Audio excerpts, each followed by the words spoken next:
Bonjour à tous, ici Shoko Sensei de cours de manga et on se retrouve dans une nouvelle vidéo pour voir ensemble les personnages de manga faciles à dessiner.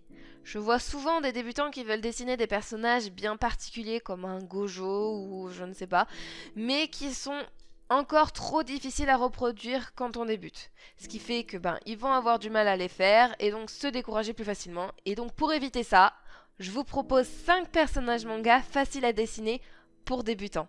Je précise que c'est selon mon expérience et ma vision du dessin, donc certains vous paraîtront peut-être plus faciles que d'autres, ou même d'autres personnages que je n'ai pas cités dans cette liste, mais c'est selon mon expérience, donc libre à vous aussi de tester les autres personnages. Luffy. Je pense que tout le monde le connaît, je ne pense pas avoir le besoin de le présenter. Luffy. Et d'ailleurs, c'est sûrement le personnage le plus simple à dessiner de notre liste. Si vous êtes familier avec la chaîne YouTube de cours de manga ou que vous êtes inscrit à la formation, vous savez qu'on commence toujours avec un cercle pour la tête. Ce cercle nous sert de base et après on sépare le visage par un trait vertical qui symbolise donc le milieu de la tête. J'ai fait un tutoriel complet sur Luffy, détail par détail et en live, c'est-à-dire que vraiment il n'y a pratiquement aucun montage, c'est vraiment tout du long pour que vous voyez bien comment on fait. Il est disponible sur la chaîne donc je vous le mets en lien. Alors pourquoi Luffy est le personnage le plus simple à dessiner en manga? Tout d'abord parce que le style de Oda, donc l'auteur de One Piece, est très simpliste et on peut dire que il se soucie pas trop des proportions ou ce genre de trucs. Mais pour le visage de Luffy, il a un visage extrêmement large, ce qui est beaucoup plus facile à dessiner quand on débute. Ce visage est très enfantin et accompagné donc avec une bouche souvent très grande, un nez très proche aussi de celle-ci, donc pas vraiment besoin de s'embêter à savoir les proportions ou à quelle distance il est. Les yeux sont légèrement au-dessus et c'est sûrement aussi les yeux les plus simples à faire aussi. Deux billes noires avec une forme pour les yeux très basique, simplement en ovale. Les cheveux sont aussi très simples à faire parce que c'est plus ou moins des triangles à peu près égaux. Alors vous allez souvent m'entendre dire le mot simple, je suis désolée, mais il n'y a pas mieux mot pour qualifier. Et j'ai tendance aussi à dire de varier les traits pour les cheveux, mais là pour Luffy, c'est pas du tout le cas. C'est vraiment les mêmes épis sur le front et très légèrement plus petits à l'arrière.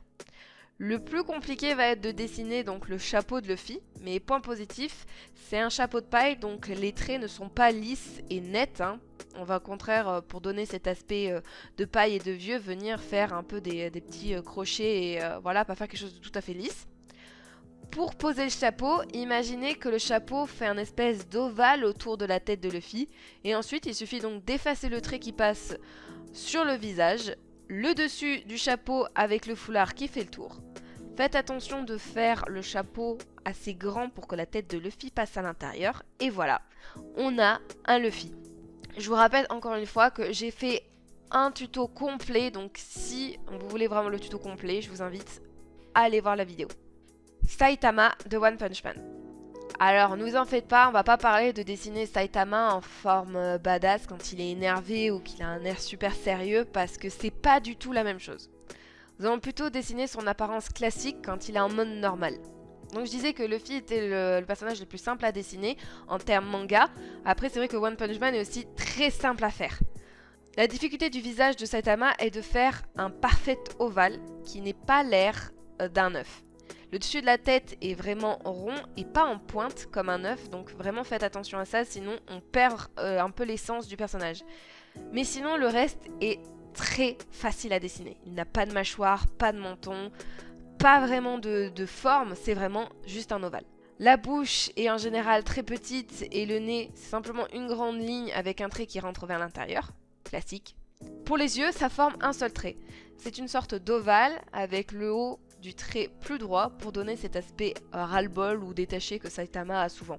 On peut même dessiner le haut du costume avec des traits très grossiers et des épaules très petites, ce qui donne ce look très gringalé qu'a le personnage quand il est en forme normale.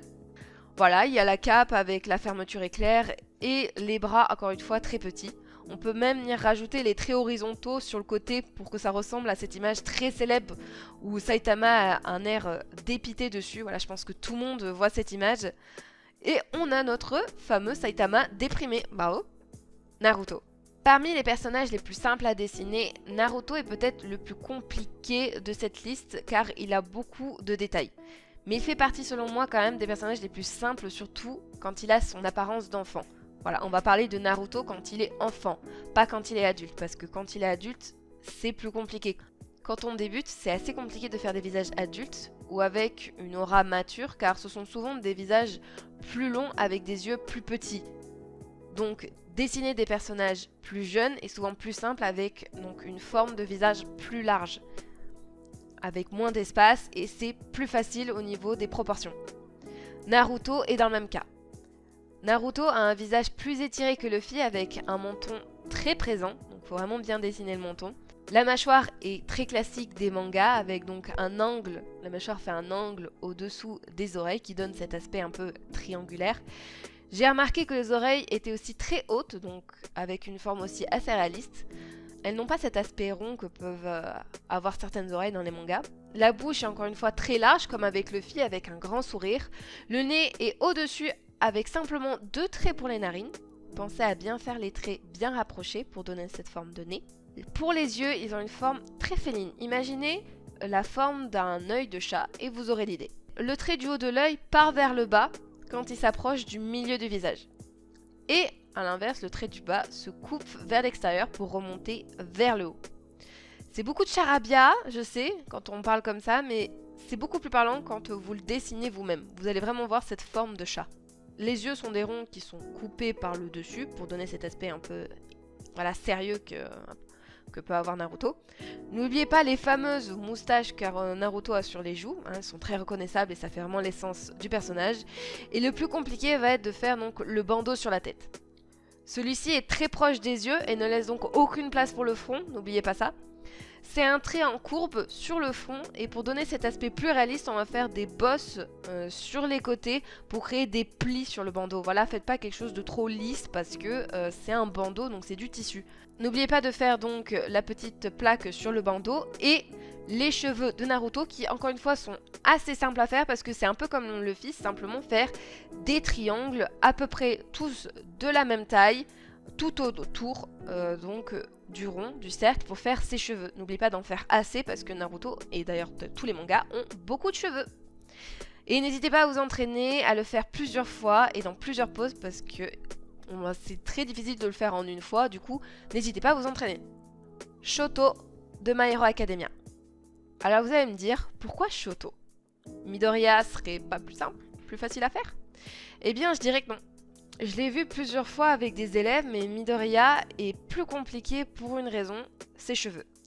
Le fait qu'il ait une touffe de cheveux ondulés en plus, c'est plus délicat à reproduire, surtout quand on débute. Alors que Shoto a les cheveux vraiment raides et plus communs. Franchement, il a une coupe de cheveux commune à part la couleur, c'est très commun, donc plus facile à dessiner. Après avoir fait la mâchoire très classique, la bouche de Shoto est rarement ouverte, donc il faut vraiment faire une bouche petite et fermée. On dessine le nez avec les narines, comme on a fait à peu près avec Naruto, mais avec quelques traits au-dessus. Ça, c'est typiquement de My Hero Academia, pour donner un peu plus cet aspect comics du moins. Contrairement à Luffy, Shoto a les yeux beaucoup plus fins. Il a une forme très féline comme Naruto, mais avec des yeux beaucoup moins grands. Donc vraiment, cet aspect félin, ovale, mais beaucoup plus petit et fermé. Pour les cheveux, c'est très simple. Il a une grosse mèche au centre du visage et les autres cheveux du front vont directement sur le côté. Voilà, c'est très simple à faire aussi. On voit vraiment qu'il y a 3 démarcations. Pour le reste, il faut simplement faire des cheveux tombants et n'oubliez pas de laisser beaucoup d'espace pour les cheveux pour en faire plein au-dessus. Encore une fois, les mangas ont beaucoup de cheveux. Et la signature de Shoto, c'est donc sa marque et la dualité de ses cheveux, donc un côté blanc, un côté rouge. Pour les cheveux, il faut simplement les séparer avec une traînée de petites mèches au milieu, voilà. Et vous pourriez aussi les colorier pour donner un peu, même en noir et blanc ou à la couleur pour justement bien délimiter des deux côtés. Et pour la marque, donc elle entoure l'œil droit avec une forme simplement assez ronde et assez facile à reproduire. C'est pour ça que je trouve que Shoto est le plus simple à dessiner, mais il est vrai que Deku, donc Midoriya, est relativement simple aussi. Donc si vous voulez, n'hésitez pas à le dessiner non plus. Mis à part les cheveux, c'est vrai que Midoriya aussi a une très grosse dualité quand il est énervé et quand il est normal, un peu comme Saitama. On a les yeux et la forme du visage qui va énormément changer quand il va être énervé, ce qui peut être plus difficile à reproduire aussi, alors que Shoto est plus stable comme personnage dans le sens où il va moins changer physiquement et donc beaucoup plus facile à reproduire. Gon de Hunter x Hunter. Je l'ai dessiné plusieurs fois et j'ai trouvé que Gon est assez facile à reproduire. Déjà, comme je l'ai dit, les visages enfantins sont plus simples à reproduire. Il a des traits assez particuliers qui permettent de le reconnaître facilement. Déjà, sa mâchoire est très ronde. On fait même carrément une bosse au niveau de la joue pour donner cet aspect enfantin. Voilà, avec vraiment ce côté rond au niveau des joues. La bouche grande ouverte pour correspondre au personnage, mais contrairement à Luffy, la bouche n'est pas aussi large. Le nez représente un triangle de côté et les yeux, c'est à la fois simple et un peu plus délicat. Le contour des yeux se dessine avec une grande courbe jusqu'au bas des yeux. Et l'œil, donc le globe oculaire, donc ce qui est à l'intérieur, un peu plus compliqué à expliquer ça, est un ovale qui n'est pas au centre. Non, non, non. Contrairement aux autres mangas, et à ce que j'enseigne normalement, l'œil est dans le coin à l'intérieur du visage, donc vers l'intérieur. Et ça, pour les deux côtés. Donc ce qui est délicat, c'est de dessiner justement les yeux vers l'intérieur pour donc ça corresponde au personnage, mais qui n'est pas un air un peu de strabisme ou qui regarde un peu bizarrement. Donc c'est je pense le plus compliqué du personnage. Et j'ai oublié de dire qu'il a aussi de grandes oreilles, pas à la Dumbo, mais il a quand même des oreilles un peu plus larges. Puis en laissant de l'espace pour le front, vraiment laisser pas mal d'espace pour le front, en prenant donc le haut du cercle, on va faire des triangles qui vont représenter donc les racines des cheveux qui partent vers le haut. Puis le final, ça va être donc de faire les cheveux. Sur les côtés, les cheveux vont simplement faire un tout droit direction le ciel, voilà, on fait une ligne droite. Et après, on va simplement faire des épis très larges, toujours avec cette forme triangulaire. Plus qu'à terminer en faisant les sourcils en V vers le haut. Et on a fini de faire Gon. Voilà, donc dites-moi en commentaire quels personnages vous trouvez les plus faciles à dessiner. Donc je suis curieuse de connaître votre ressenti et si ces personnages que j'ai cités sont plus simples pour vous. Et je prévois donc de faire un tuto plus complet sur tous les personnages présents dans cette liste parce que là on les a vus un peu rapidement, mais j'aimerais vraiment faire des vidéos posées avec, comme je fais d'habitude, un peu ce côté live où vraiment vous pouvez voir tout le procédé quand je dessine. Donc je vous invite à vous abonner pour vous tenir au courant. Et évidemment, je vous invite aussi à aller voir Cours de manga, donc coursdemanga.fr. Donc pour ceux qui connaissent pas, c'est une plateforme avec plus de 40 cours en ligne sur tout l'essentiel du manga, avec une correction sur vos dessins par moi-même, des quiz, un Discord et vous êtes satisfait ou remboursé sur 15 jours. Voilà, vous pouvez tester les cours pendant 15 jours et si vous n'êtes pas satisfait, vous êtes remboursé. Voilà, vous aurez essayé. Et nous, on se retrouve dans d'autres cours.